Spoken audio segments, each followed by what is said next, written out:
Welcome back to the Rocket League Film Room. A-Dub here, and today we're here with another replay analysis for a guy by the name of Kingsabretooth.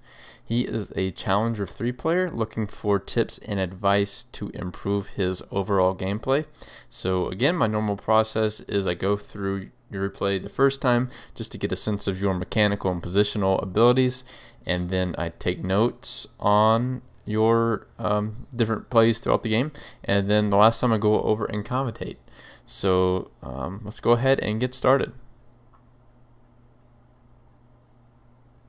Alright, so this first play here off the kickoff, you make a really nice touch, and if we give it a second here, you make a nice touch off the wall, and then you switch off a ball cam. I think switching off a ball cam here was a bad idea because it kind of took you too long to adjust to this. And if we pause it right here, you can see that they're already coming to clear this, and in fact do clear before you even jump, and you end up in the goal because you flip late. If you had left ball cam on, I think you would have seen that he was going for the ball beforehand, and you would have been able to get back to make the save because you wouldn't have flipped into the goal, or you would have actually just blocked it. So that's just something to keep in mind. Maybe you want to leave ball cam on a little bit more, which is something I noticed throughout the game, and I'll try to point that out when I think you should have had ball cam on, just so that you know in the future. Alright, so the next play here, you're moving up, you're basically the second man in rotation. You're a little close to Sweet Peaches, but it's okay because he or she gets a touch on the ball. Now Jake, which I don't know if that's how you pronounce it, but that's kind of what it looks like, could have had a pretty big clear there, but he kind of hits it back into his own corner. Now what I notice here on this next play, you start creeping up, which is fine, but here he's going to hit this ball off the bounce, and you're kind of in no man's land, right? You're too far away to be able to block him on his first touch, and you're not far enough back to be able to play it once he clears it. Really where you want to be, let's see, where are you? We're over here. Sorry, probably making you dizzy. Where you want to be here is on this wall somewhere. You want to be maybe like right here. And if we look and see where he hits this right, basically right where I was saying where I thought you should be. And then he's able to make a touch off the wall and clear it over you. If you had been the one on the wall, you would have just hit it back right away. Instead, he hits it over you, and now you're basically out of the play. If you had been there, you would have kept the ball in the play, and you guys would have maintained possession of the ball. And kind of a funny story, well, not really that funny. Back when I was on PS4, and this was probably Season 1, I was maybe the equivalent of a rising star or something like that. I played a solo standard game and had Lachinio on my team, and his wall play really amazed me. I was like, how is he getting to everything? This is ridiculous. Because he would literally be on this wall before the other team even tried to clear it, and he would just slap it back down in their face every time they tried to clear the ball in the corner. And I was like, man, if I can do that, like, I can improve my game so much. But at the time, I didn't know. I had never seen anyone do that before. I had never seen someone cheat on the wall in the corner, because that just, I mean, if you've never seen it, it doesn't really sound like a logical thing to do, but it really is. It cuts off a lot of angles and really lets you set up balls that you wouldn't have been able to set up. You save boost by being on the wall. You don't have to use any boost basically to jump and flick the ball off, and also it saves you time. You don't have to jump and boost up. So really those two factors alone are a good enough reason to be on that wall. And a lot of people don't see you when they're coming here to make a play until you get to higher ranks, and then you'll see people actually drive the ball away from you if you're on the wall. But in this rank, if you're on the wall, you're going to stuff a lot of clear attempts. So again, that's just something to keep in mind. And I think if you get more comfortable on the wall, and at the end of the video, I'll talk about maybe some things you can do to practice that, I think you'll be better off in the long run. Okay, so here you do a pretty good job getting this ball out. They had some pressure on you, and you did a good job just carrying the ball out instead of hitting it. And here you're trying to play a 50-50. I think you flipped a little bit too early. I think you should have just kept driving behind the ball until you got closer. And then when he tried to do a backflip and stop it, you could have then flipped into it and pinched it over his head. But it's fine that you did what you did, because then what you should do in this situation is leave ball cam on. Your first mistake here was turning ball cam off, and then you should be looking for a pass. And I'm going to play this at 25% and show you he hits the ball towards you, right? You have the opportunity to make a redirect, and if we zoom out, you can redirect this ball back towards the net if you backflipped, or you could have tapped it back to Sweet Peaches, either way. But instead, you're off ball cam, so you don't really see where the ball is. You don't see the ball coming. And you kind of just make a beeline. I'm going to go back to 100%. Back towards your corner boost here. Basically, that tells me is that you didn't have boost. But what you really should have done, if you go back, it's a little bit too far, but we can watch through this again. So you're dribbling it up. If you had done the original thing I recommended, which was drive behind the ball and then flick right at the last second, you probably would have taken that mid boost, maybe before he had. But then once you realize that you flip past the ball, let me go into fly cam again. Your momentum's already taking you this way. You should have just kept coming to steal this boost. Again, anytime you can steal your opponent's boost, you're going to put them in a bad position, especially if you maintain ball control. You want to take their boost as often as possible when it's convenient, so that your boost is available when you're back on defense. And the other benefit to that is then you're looking for a pass from your teammate if he decides to hit it at you for a redirect. What he ends up doing, though, is hitting it back towards the middle, which is okay, and you're actually still in position to hit it, but because you didn't have ball cam on, you didn't see it. So the two things to take away from that is, A, you want to leave ball cam on as much as possible to keep your awareness of the field, and you want to steal your opponent's boost when your momentum's already carrying you towards it. Okay, here I'm going to point out another play where I feel like you should have taken the boost. You made a really nice pass in the middle. Unfortunately, nobody was there, but you should have taken their boost still, right? It's just sitting there. You had time because they're just kind of slow playing it, and you could have gotten back on defense still. But again, you leave that boost and then make kind of like a beeline back to your boost, and then you're using your boost when you're on offense instead of their boost when you're on offense. If you can use their boost when you're on offense and your boost when you're on defense, then you have full boost control, and that's what you want in Rocket League. You want to maintain full boost control. So this next play had a little bit of an issue with your rotation. I feel like you cut your rotation, and it's something that's pretty common again in this rank. Now, I don't know if these are your teammates or not, but I did notice that Sweet Peaches, who actually just got demoed,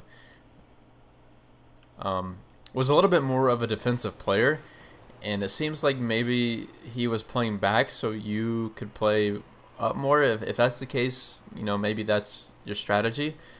But I would definitely recommend that you don't do what you just did here, which was cut your rotation and then rotate back in the corner in front of your teammate. Your teammate, Sweet Peaches, should be coming up to hit this ball, and then you should be looking to make a play off of his pass. And again, Sandman didn't rotate either, so this is really neither one of you rotated, and you both miss. And then Sweet Peaches hits the ball, but nobody's really there for the pass. Now, you do recover, so you're there for his next attempt, but that's just something you really want to get in the habit of fully rotating and not rotating into the corner in front of your teammates. Anytime you cut your rotation short in the corner, you're sacrificing the momentum and spacing that you would have had if you rotated fully. So if we keep going here, another play from Sandman makes a pretty nice pass off the wall. And he probably shouldn't be going for this ball. He probably should be rotating and let you go for this. He could have stolen the boost and rotated out, because they have two people here going to block this. And really the only thing that's going to happen is he's going to slam it into them, and it's going to pinch off somewhere. Now, I think this is your ball to go for. I think you should be the one going to block this, but once you see that he's going and they're also going to block it, I don't think you should go for this ball. Now, if we pause it here, it's like, okay, well, maybe that ball is going to drop and I have a chance to hit it in. But more often than not, this is what's going to happen, right? Now both of you are flipping into the goal, and your teammate is basically alone by himself. Now, in this situation, it worked out. You guys scored a goal. But in the next situation, maybe your teammate gets bumped or demoed, or maybe he just misses, and then you've got 2 people in the goal, and that's going to be pretty much a free goal for the other team. Alright, so on this next play, I just wanted to point out you had a nice power shot. This is a good job of angling your car so you hit it off the bounce and hit the sweet spot on the ball to get a good flip. They weren't challenging it, so it was definitely good that you put that ball high and not on the ground. If you hadn't hit the ball the way you did, you would have probably just rolled it at them and they would have saved it. But I just wanted to point out that was a really good job of making good contact with the ball. Okay, on this next play, I'd like for you to be a little more patient than you were and sort of just let the dust settle. If you've got a bunch of people around the ball, they're just going to be backflipping into it, which is basically what happens. He's just trying to hit the ball if he can hit the ball, and he backflips it right by you, and you send yourself out of the play. This really should have been a goal. He just wasn't able to get that last touch on the ball, but you should have just waited, right? And I'll go ahead and zoom out and show you what I would have done, or where I would have waited. Alright, so this ball is hit up the wall. Your should be coming in over here, which is fine. You should have just sat right here. You shouldn't have been moving up. Your teammate doesn't have possession of the ball, so it's not like he's going to be making a pass to you, right? He's flipping out of the play. And Jake is going to do some weird backflip on the ball. And if you had waited right here, right, look where the ball goes. The ball goes right here. Right? You'd have so much space to be able to hit this, either a pass into the corner to Kingsabretooth. Kingsabretooth. I'm crazy. That's your name. So you would have been able to make a pass to Sandman. You would have either been able to made a pass over if Sweet Peaches started moving up. You could have just taken the shot. You could have dribbled. There's a lot of scenarios or a lot of different things you could have done in this situation if you had just been a little more patient to see what was going to happen. Okay, on this next play, again, I wanted to point out you made a really nice attempt. I like how you turned off ball cam here to hit this ball because it gets really awkward when you're close to the goal and have ball cam on. Unfortunately, you kind of drove up the lip here, which made your car turn weirdly. If you had front flipped into this, though, I think you would have hit the ball. You kind of side flipped around it, but it was definitely the right play to make, even if you didn't hit the ball. So I didn't want you to get discouraged from trying to make wall plays. I think that was definitely a good attempt to make the save. So like I said, at the end, I'll try to give you some tips on how you can improve your wall play, and hopefully that will help. Alright, so the last point I'm going to make at the end of the game, I really don't like the sit and goal and wait method and hope that it drops. I've gotten burnt by that so many times, it's not even funny. So this, I would have probably, let's see. So I'm going to go into fly view. If I were you, I probably would have driven out and driven up the wall and try to meet this like Sandman did. Sandman shouldn't be going for this. In fact, he's the one that passes it straight back in front of the net. And then at this point, Sweet Peaches should be going for it. So I'm not really sure what Sweet Peaches is doing. It's like he wanted to go for it, but it was too high in the air. So he decided not to go for it and backs up. And then tries to do the save. Now you make a really nice save. Really, I don't know that this was on you more than it was your teammates. But just in the future, I don't like the sit and hope it drops method because, like I said, I've been burned by that a lot. At this point in my Rocket League career, I'd pretty much try and go and challenge at the end of the game. I don't even want to let them take a shot on the net. If you can prevent that, it really prevents a lot of goals from going in. So that's just something to keep in mind. Alright, so like I said, I think something you could benefit from is trying to improve your wall play a little bit more. If you remember that one play that I was telling you about where I felt like you should have cheated up the wall, and I have to have ball cam off here because the ball's in the middle. But if you had been somewhere like right here when that ball came up, you could have easily like flipped into it and kept possession in it. It might have rolled around and been a setup for your next teammate. But some things you can do to practice your wall aerials, something that I used to do definitely, was first try to learn the jump and turn. So you're driving up the wall, you realize you want to fly off, and I gotta do it so I don't fall down the wall, but you want to jump and turn. You want to just keep practicing that. You don't even have to boost, you don't have to fly at all, you can just drive up, jump, air roll, and turn. just keep doing that. Right, jump, aerial, turn. And there's a lot of ways you can practice. Once you get the jump and turn down, you can try to jump, turn, and fly to the other side of the field. Or you can try jump, turn, fly to the corner of the goal. Right, just try to hit the corner of the goal. Pick a point on the map anywhere. Try to jump off the wall, turn, and fly towards it. I mean, you can fly towards the middle of the field and hit the ball. You can really fly to anything you want to fly to. Anything will help you improve your wall aerials if you get that jump and turn down. Now you can do it without turning, right? You can just fly whatever way you fly off at and readjust your car. But when learning, especially, I think it's really helpful to get the jump and turn. Right, you're gonna make better contact with the ball. It's a little bit more intuitive. And once you get good at doing that, then you can experiment with, just, flying sideways or whatever and readjusting your car however you want to readjust it. So that's one thing that you can do. Another thing that people recommend, and that was recommended to me at first, was to do pro aerial training. So I would go into pro aerial training and just fly off the wall and try to hit the ball. Now, I don't feel like this is that great of a way to get good at it. I mean, I missed. The ball is not moving, so it's a little bit harder to calculate. I mean, in the game, the ball is going to be moving, so if you're going to practice this, it is a little bit like, deceptive because the ball is not moving while you're flying.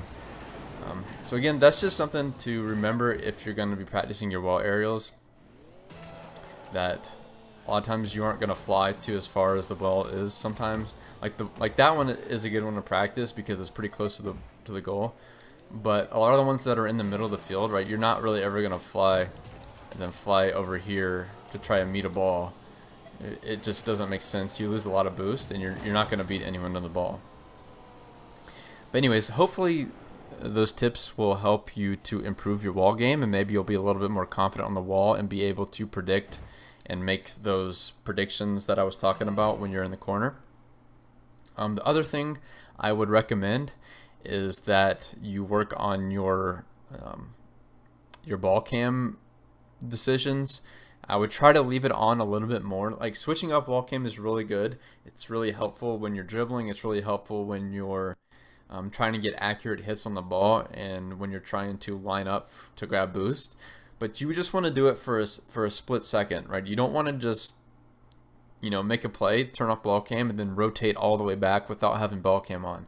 You can't see where the rest of your teammates are. You can't see where the ball is. I mean, I saw you throughout the game. I saw you use your rear view mirror, so I know you're conscious of where your teammates are. But there's a lot of times where if you had ball cam on, you would have been in a better position to make a play. And the last thing is stealing your opponent's boost. Like I said, if your momentum is carrying you towards their boost and it's convenient for you to steal their boost, then you definitely want to do that. If you can make a play on the ball and steal the boost at the same time, that's even better. Because like I said, if you can use their boost for offense and use your boost for defense so that they don't have any boost for defense, you're going to have boost control. And if you have boost control more often than not, you end up scoring and winning the game. So that's going to be it for this replay analysis. Hopefully you enjoyed. If you did, feel free to comment or like or subscribe or follow me on Twitter or any of that good stuff.